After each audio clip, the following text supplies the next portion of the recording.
This episode of the New Medical Nomads podcast is brought to you by Nomadicare. Now, personally, I love Nomadicare. I've used Nomadicare, and I recommend the company to all new travelers. What Nomadicare does is it takes the fear out of getting set up with a bad recruiter, which is the biggest fear that you have jumping into this journey.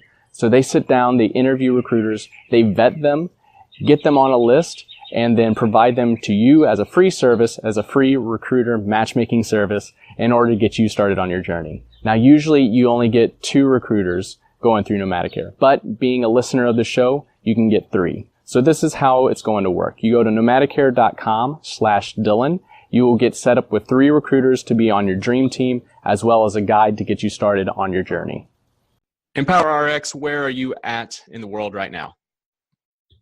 I'm in Denver, Colorado. I'm in Austin, Texas. And I'm in Perkiomenville, Pennsylvania.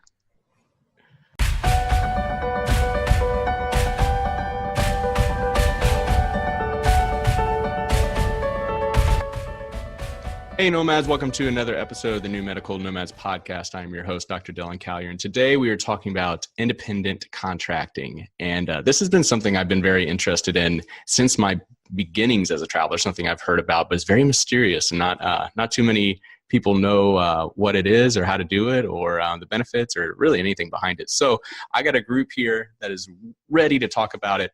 If you guys want to introduce yourself and kind of just a backstory about how you got into traveling and independent contracting. I'm going to start with MK. She's our founder. Well, I actually was working as a recruiter. I had gone back to school with a focus on becoming a nurse and thought with my background that recruiting would be great to use my existing skill set and then get to know the industry from the back end. And so I was recruiting for a while, got to see that back end and was kind of shocked at some of the things that I learned and saw a way for clinicians to work differently as independent contractors, talked to a few of them, saw the tax reform on the horizon and just said, this is a no-brainer. So I decided to set out on my own and start a company that empowered clinicians to work independently, which would benefit not only the healthcare providers, but also the facilities. So yeah, I actually was a travel nurse. My specialty is in the OR. I kind of set out doing traveling in the traditional route. I jumped into it feet first without really knowing what I was doing. It sounded great. But along the way, after being a traveler for 3 or 4 years, I kind of started asking questions about bill rates and kind of really researching my paychecks and making sure that things were above board. And after finding out multiple issues and with different companies, not going into specifics, but kind of got a little disgusted with the industry, and I kind of wanted to start looking for something that was outside of that, regular W-2 employment. And it's kind of funny. I talked to my accountant, who a lot of people are aware of, runs travel tax, and after a discussion with him, he said, with the tax changes that are coming down, you should really start looking into starting your own company. And that's where I was connected with MK. And after a little bit of conversation with her and some research on my own, we kind of decided that we would help nurses do this together and kind of go through this journey of, okay, how do we make this easy for everyone, right?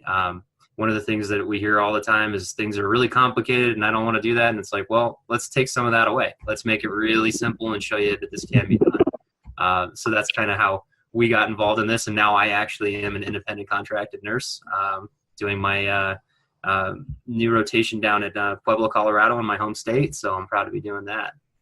Awesome. So we got MK, we got Eric, and we got Freddie. Freddie, you can go ahead. So I got into traveling. I got bit by the wanderlust bug. I wanted to travel around and see the U.S. So I went to Denver first, and my sister lived out there, and her husband now is best friends with Eric. And that's how I met him. So my next assignment, I decided I was going to go to Phoenix, Arizona. And he ended up going there at the same time. We didn't even plan it. And so we met up down there and traveled around to another assignment. We went up to San Francisco and did an assignment up there.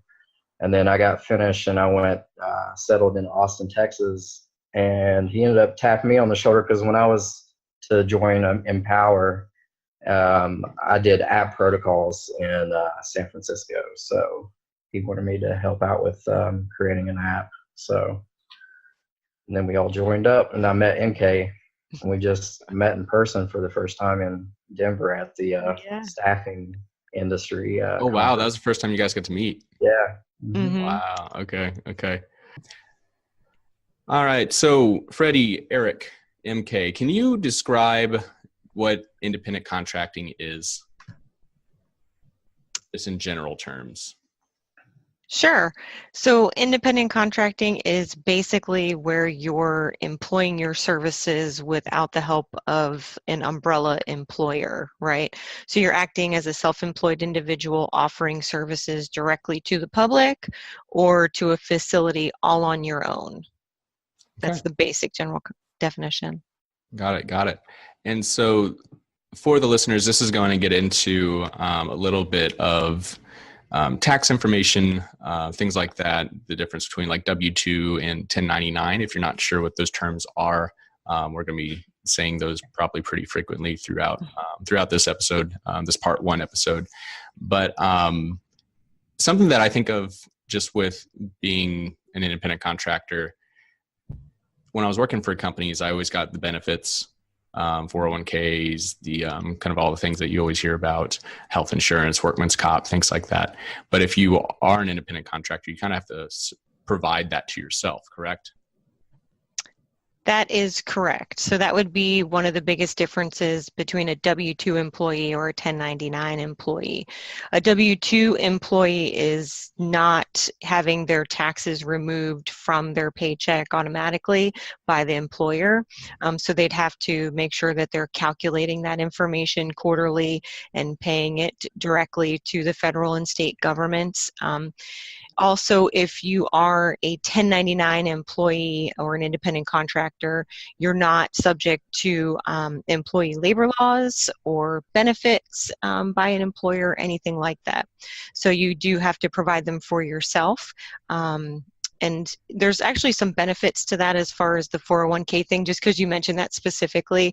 You know, it kind of gives you the control over where your money's being invested. It also gives you a lot of control in where your health insurance is coming from and how much you're paying for it, above and beyond just having like 3 options, right? It's typically what happens when you're with as a W-2 employee. Yeah. Thank you very much. So if you're listening to this right now and you're like, I don't know what I am, most likely you're a W-2 employee. Sure. So if you were working for a company like I did, permanent job, straight coming out of school, that typical employer-employee relationship, that is a W-2 employee. And there's a form that you fill out, and that's where the name comes from, is W-2 employee. Has to deal with taxes, has to deal with United States government and all that fun stuff. With traveling, most travelers are still W-2 employees.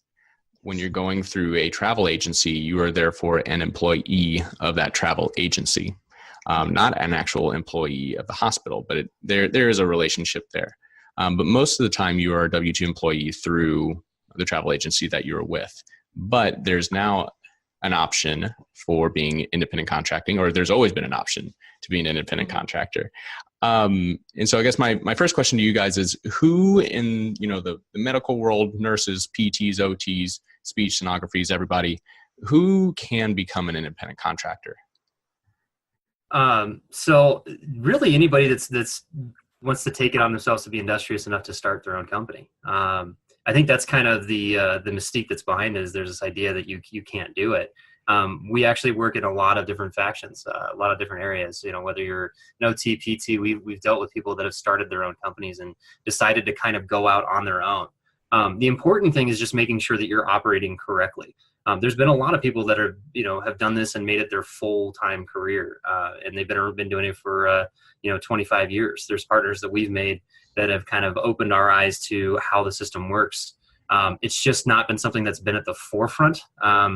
And mainly it hasn't been because the travel agencies kind of love the system that they have now. It already works. It's kind of that old adage, if it ain't broke, don't fix it. But honestly, with the new tax code, with the changes that have come down, it actually allows us to be even more lucrative, to take advantage of these things that owning and operating your own business will allow you to do. So that's something that we're kind of tapping into now. And you've probably heard a lot about the difference between the 2017 tax code and the 2018 tax code. And I think a lot of travelers who are under the traditional W-2 employment are gonna feel a little pinch this year. It's gonna be pretty noticeable when you go to do your tax returns. And then in the upcoming year, in 2019, we're gonna see even smaller pay rates because stipends are gonna be shrinking. The hourly rate is actually gonna have to be increased onto the traveler, and so you're gonna be paying more traditional taxes than you would in the past. So that's where you can kind of step into running your own company and taking advantage of these new tax codes. And that's something that it gets a little bit specific, and that's something that we would refer you to an accountant for each individual's situation. But it's something that you can definitely take full advantage of. Got it. Yeah, I would say, Dylan, just to add to what Eric was saying, it really isn't defined by what type of clinician you are. But each case is specific depending on what their specialty is and what capacity or type of facility they're working in.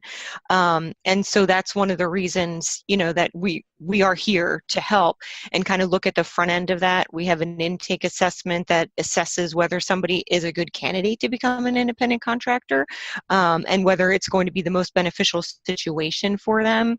So I just think that's important to kind of put out there. And as Eric said, you do have to want to run your own business. That really is the key factor too. I was going to say, are there any personalities that you would say maybe shouldn't or wouldn't want to become an independent contractor?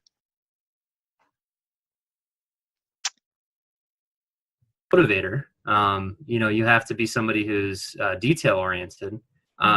But I don't think it's as intimidating as it may seem in that regard, because there are tools out there that kind of help you to manage those things. So you don't have to be a CPA to run your own company.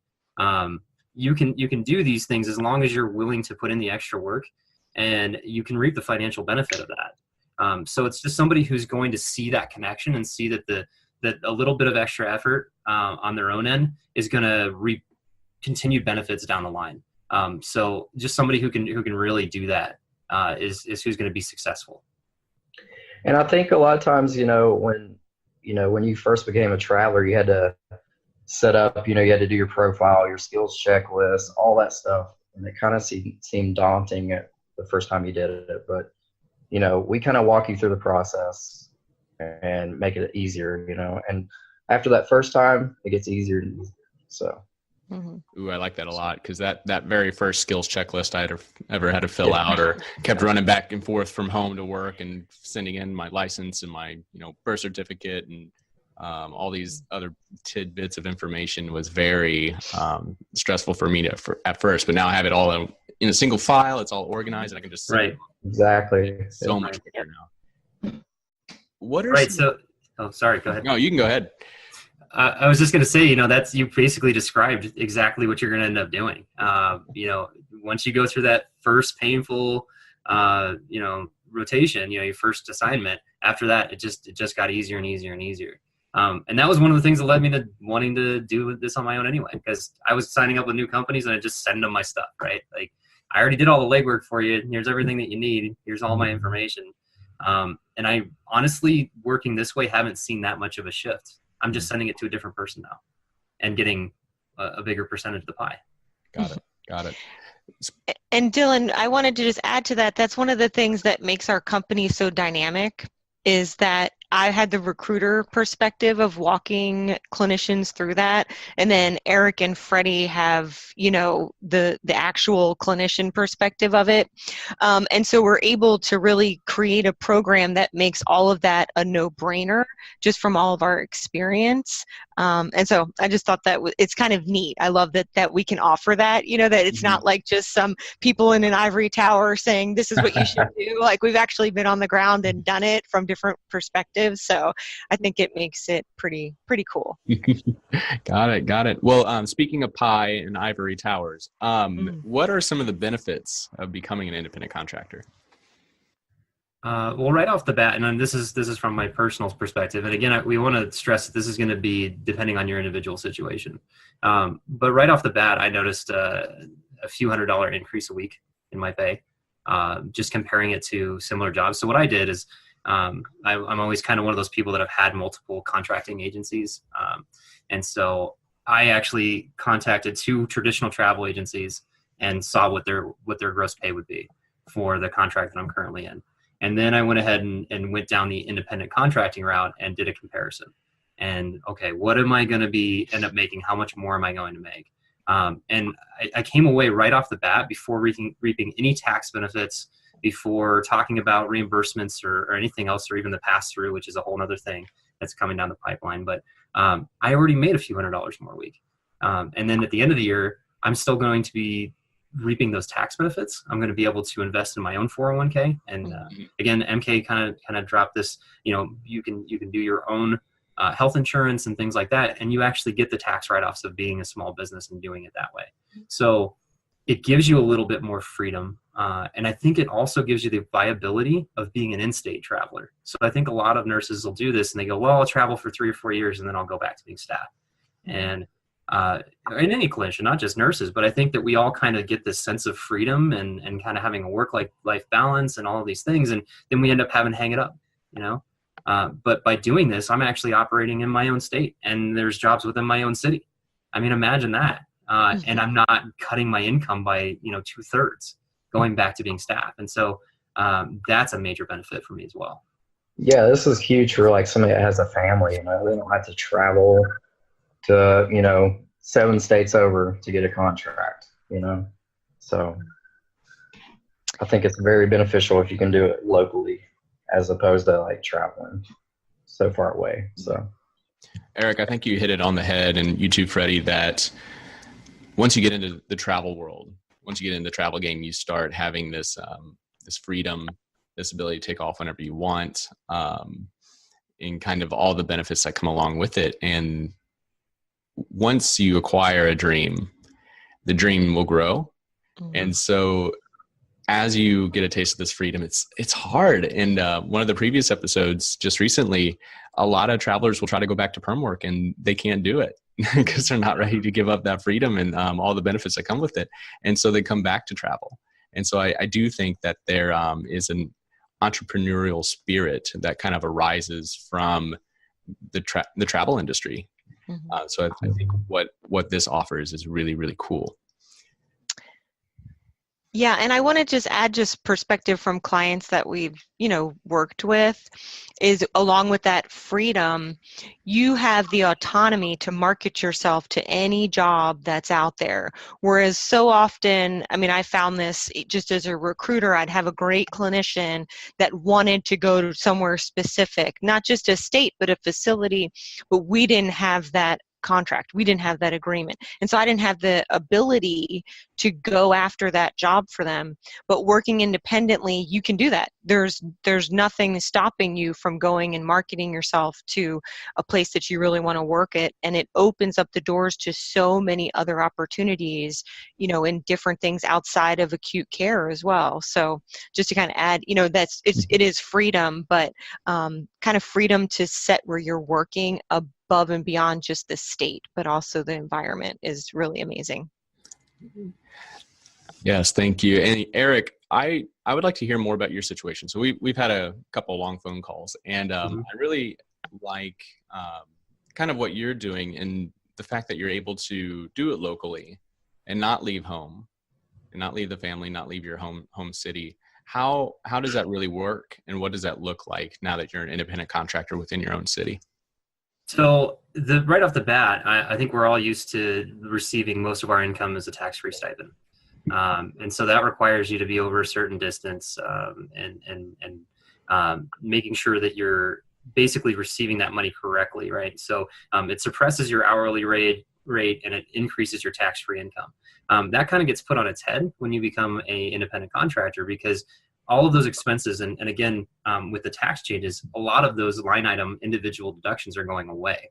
So all of those benefits that we've been having from being out-of-state travelers, a lot of those are disappearing this year. And I don't think very many people are aware of that, but they're going to be.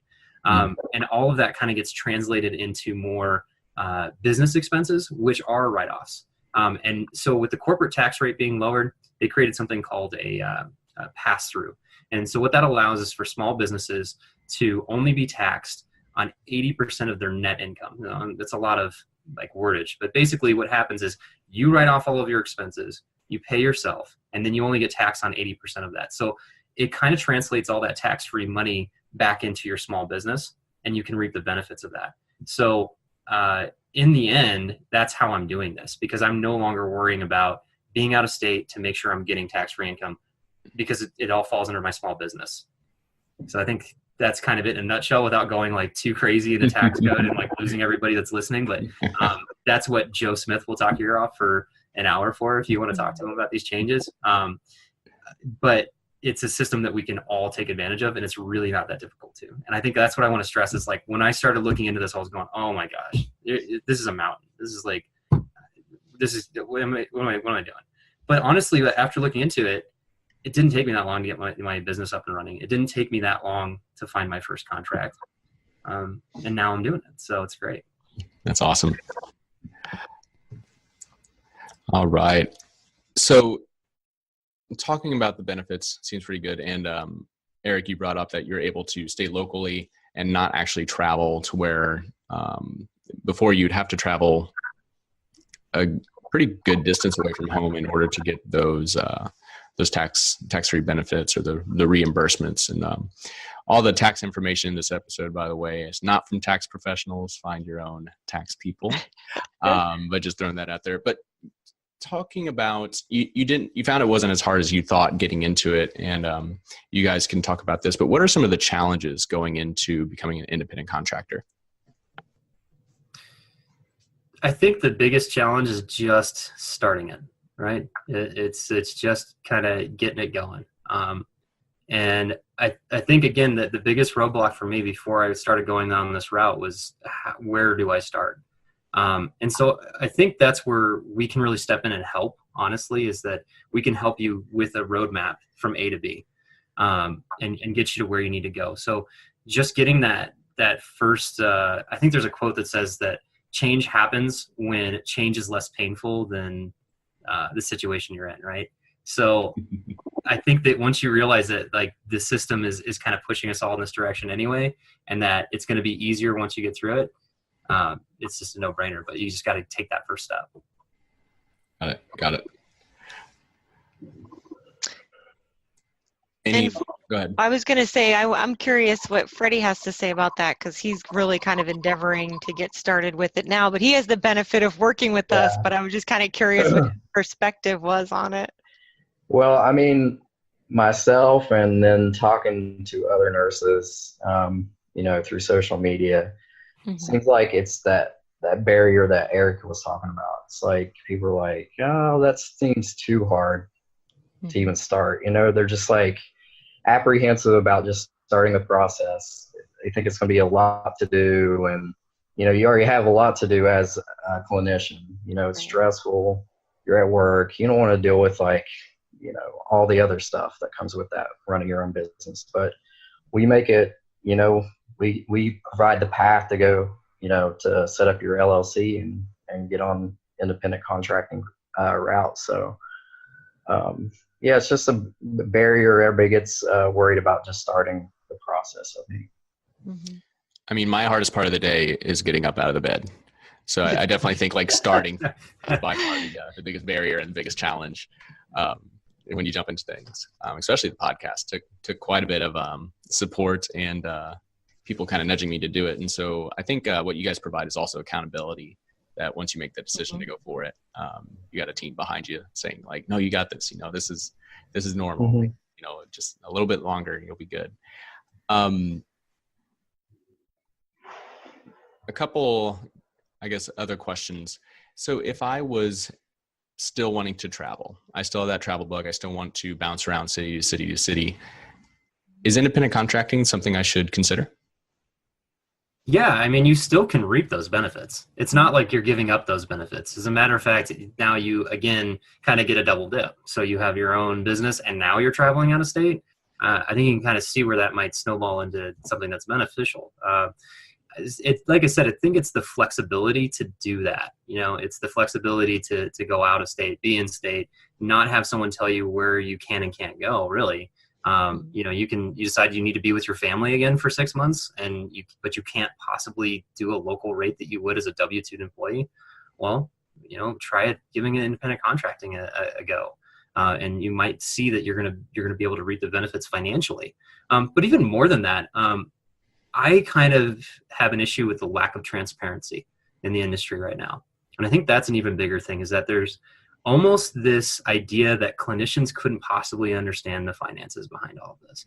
And when I started asking questions from the travel companies, I noticed that there was just this big veil of ambiguity between how does the hospital pay the travel company, and then how does the travel company pay me?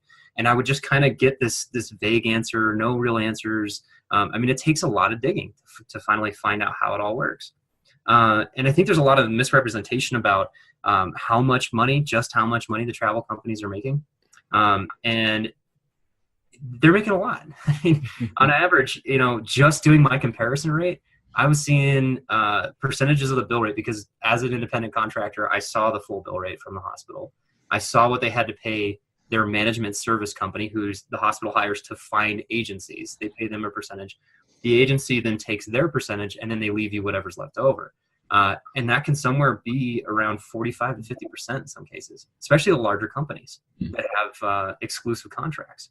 So for me, just knowing that I'm being a part of that process, and I can actually see how it's working, that's another huge benefit for me. Because I think that there's a lot of people that are losing out on middlemen, right? The hospital is in the red, and they're trying to find a way to keep travelers around, because that's the way that they fill their gaps when they have people that are out. But they're paying a premium for us because this big bloated system exists where they're taking that much money. So look at your paycheck, and then imagine 40% more goes directly to a staffing company just for making a connection for you, just for doing simple payroll for you, and providing insurance that honestly you can do all on your own, and probably less expensively. Again, it's that footwork and getting motivated and doing it, but really removing that just is going to help the industry all around. It helps everybody involved. And Dylan, I did want to speak to the state-to-state travel as well. So it is important to know, that there are certain things that you want to have in place if that's your goal as an independent contractor. And again, kind of one of the reasons that working with a consultant company like us that's very specific and niche will ensure that you know that on the front end, and that you would avoid any pitfalls that might come about if you kind of just jump in and decide to, do it without really looking at all of the things that could possibly potentially happen. So it's totally possible, and everything that Eric said as far as, being able to go and just do what you want to do and, not really losing out in any capacity is 100% true. But, how many people are super into, being on the IRS website like me for hours at a time and making sure that we know these details, and then partnering with people, that are professionals in that capacity. It's, I'm kind of like a nerd that way. And that's how we can say, very confidently, like, if this is your goal, these are the things you need to do as a result of it to make sure that you're successful. So the sky's the limit with the right info, right? Yeah, for sure. And we are all nerds here, so you are. Eric, something I wanted to talk about. I know you said that upwards of bill rates being taken by staffing agencies of close to 40%. Was that through your own personal experience? Because the numbers that we had been presented at the Travelers Conference was around anywhere between, probably the lowest I saw was like 18% and upwards of 25% to maybe 30%. And the way that they present those numbers are kind of funny too. And again, it's because of the ambiguity that you find in the system. And again, this is again very personal. This is me comparing the best rates that I found for the hospital I'm currently working at and comparing it to what I'm making as an independent contractor.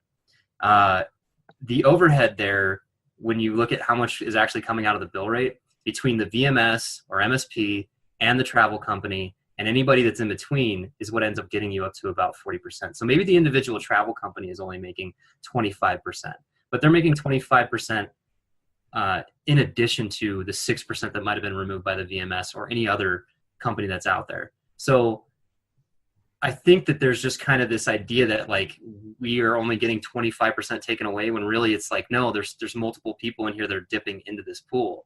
And by the time you add all of that up, it gets up to that higher portion of the bill rate. So yeah, the individual company can come in and say, hey, we're only making this much.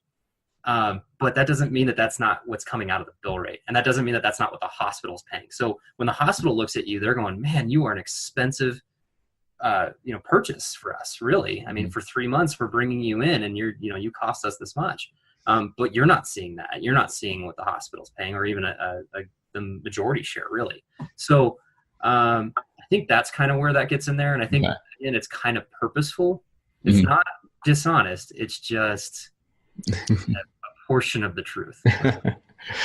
And we were talking before we started recording, and one of the big things I realized this year was that there's not just one middleman between us and the hospitals. There's actually multiple.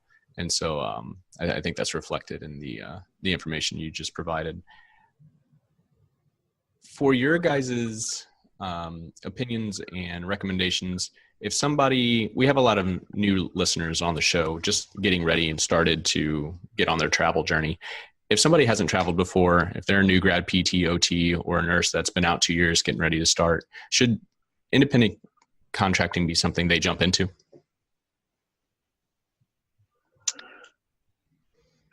I don't think so. I think you need to be a little bit more a seasoned traveler, like a year or two in, just so you're savvy to the business and you know how it runs. I don't know. It's just too much to look into and learn for a new clinician. I would say it would depend on the clinician personally, and their specialty. And if they've actually, typically any traveler is going to have at least 2 to 3 years of clinical experience before they can even consider traveling, period, right? And I would say that, if they have that clinical experience and they're confident in their skills, it might be a good avenue for them. It's definitely something they could explore as they're shopping around and looking for agencies. But it would depend on the individual. Like Freddie said, it is good to be a little bit seasoned, and have a little bit of experience. But I don't see why it couldn't be possible for a physical therapist specifically, or an occupational therapist, people in those types of positions that have a different skill set versus like working in an acute care setting as an RN or something like that. So that's kind of like both sides, of an answer. Like I don't disagree with Freddie, but I also think that there is a possibility with the right person in the right field, it could work for them better than working with an agent. I guess from my area, like ICU, it's right. You already got a lot to worry about when you start out. You're going on a new unit. You don't know where anything is. You don't know the managers. You don't know the doctors. So it could be a little bit difficult to manage both. Absolutely. Absolutely. So kind of reflect that, I think, with the podcast, we have, entry level kind of episodes. We got medium to high level. And I would think this would be like a medium to high level episode. But even just jumping into traveling, there's a lot that goes into it, and there's a lot of fear, and there's a lot of vulnerability that goes into it. And so I do think I wouldn't have had the confidence to just jump in straight into independent contracting. Or if I would have been very overwhelmed, just because I was already overwhelmed with the typical travel gig itself. So I would agree with you, Freddie, that if you are kind of on the fence of the travel journey, thinking about jumping in, probably better to get your feet wet within the standard travel clinician versus jumping into independent contracting. And that being said, we would love to talk with anybody who's starting out as a traveler and give them some information to set them up to be successful in that capacity too. Fantastic. Yeah. Good. Absolutely, because just from a Yeah. personal standpoint, like I think when I introduced myself, I said I jumped into traveling, both feet, had no idea what I was getting myself into. It just sounded great. But I wish that there had been like some knowledgeable people out there to kind of really, I mean, there's the forums and things like that, but just a little bit more guidance into how the whole thing works. So like when you're making a deal with a company, you understand where they're coming from, where you're coming from, and being informed. I think anybody, no matter whether they're a novice or experienced, could use a little bit of that. Because I've talked to nurses that have been travelers for 8 years that still aren't really aware of how all of that system works. And they've kind of been traveling in it, and they've found a recruiter that they like, and so they're sticking with the recruiter. And then you kind of go, well, have you even talked to anybody else in this industry? You really should. I think like just a little advice outside of everything else, talk to multiple agencies. Don't just take one person's word for it. Don't just take our word for it. Compare it. Comparison shop. Go out there and find the best deal for yourself, because they're definitely finding the best deal for themselves. Mm-hmm. Absolutely. Absolutely. And kind of reflecting that, there's been veteran travelers that I've talked to that didn't understand the ideas of tax homes, that didn't know that traveling with multiple agencies was the best way to go if you're doing a standard travel route, and kind of just a lot of just things that there's information out there now. And so I definitely want to give my listeners a shout out for going the extra mile and listening to these things, whether you're in your car or watching on YouTube, joining us. But if you're listening to the show, you're probably about 80 to 90% more savvy than most travelers out there, just through listening. And so thank you guys for being a part of this. All right. And just kind of going down the list for the questions, are there any increased risks that you take if you were to become an independent contractor?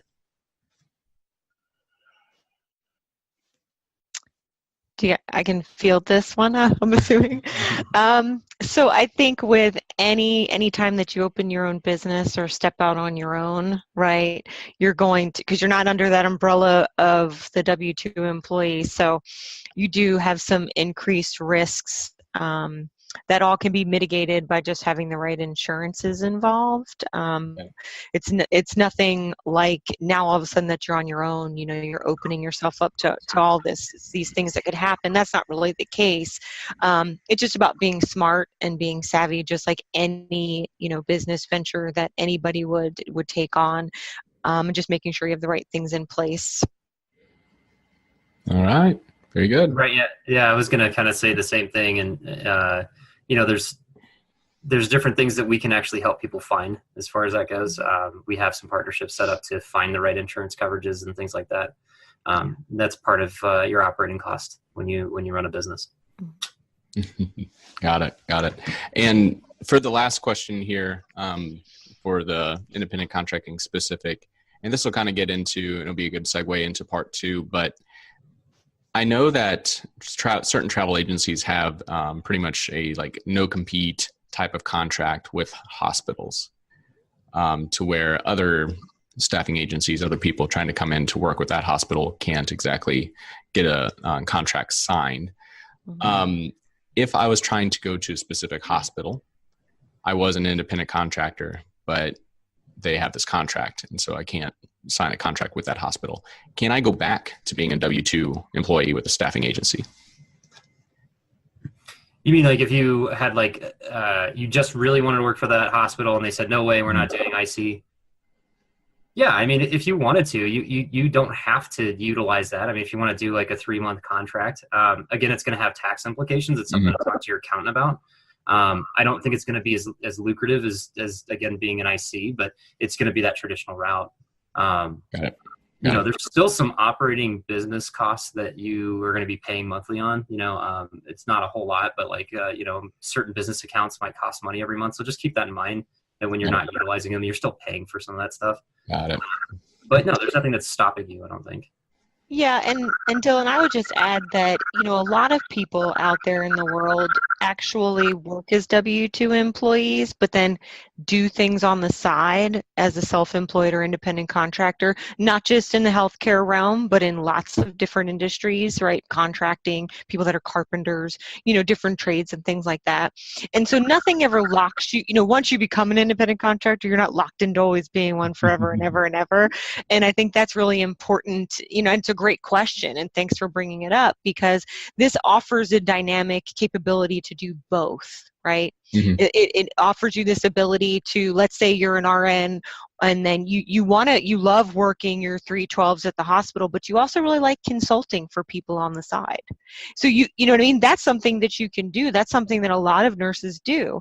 And so it just gives you more options, which is always good, and more income, right?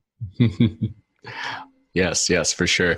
And yeah, I think the other side of that question is, if I was interested in independent contracting, I did it 3 months, got my contract, everything turned out, you know what, this isn't for me. I want to go back to the staffing side and just the traditional route. There's nothing stopping from them going back to that traditional route. No, you can go back to it. Yeah. Awesome. Well, kind of wrapping up before we get into the part 2 of this podcast. Do you guys have any books or podcasts or movies that you recommend watching? Can be travel related, can be business related, anything that you're kind of into right now? Dan Harmon's Hardcore History. Anything I can get a hold of there. I know it's not really travel related, but it's great. That's perfect. Get a great perspective on it when I'm traveling. That's what I listen to. Yeah. Freddie, what about you? A podcast I listen to. I'm big on comedy, so I listen to Bill Burr's Monday Morning Podcast. It's pretty fun. So, got it. And as far as business books and things like that, I love the book Crazy is a Compliment. I can't remember the author right now, but she started a company called Endeavor and helps fund different businesses throughout the world, actually. And when I got started with this, everybody told me I was crazy. And one of my nurses gave me that book, and it's pretty encouraging. So I'd recommend that to anybody who's looking to start a business or looking to become an independent contractor. And then personally, I'm reading everything on the Appalachian Trail because I'm training to hike it, hopefully. Oh, wow. Very cool. That's an awesome goal. And I have not heard of that business book before, but yeah, I like the title, kind of what we're yeah. Absolutely. Well, do you guys have any way, before we go into the part 2, for the listeners out there, any way that they can contact you for any questions or kind of leading into this independent contracting thing, or just finding out more information? Sure.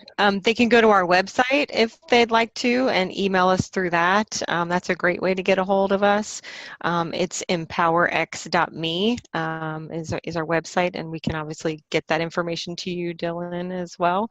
And we're happy to provide our business email addresses if that's easier, and they can give us a call if they want at 503-837-2800.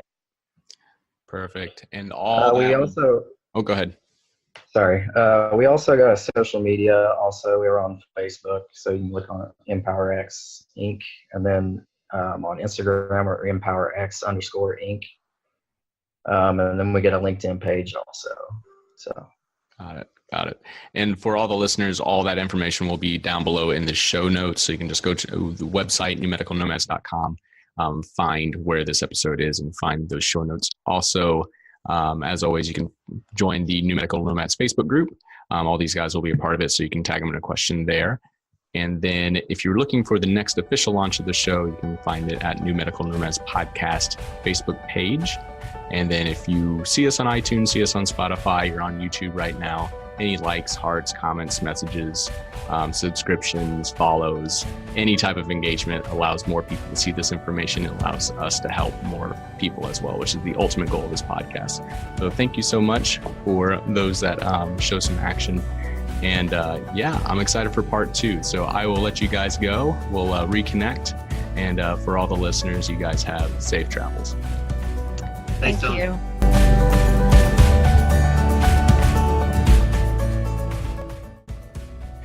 Hey Nomads, Dylan here, just doing a little bit of post-recording, but wanted to say thank you so much to EmpoweRx for sharing their wealth of knowledge about independent contracting.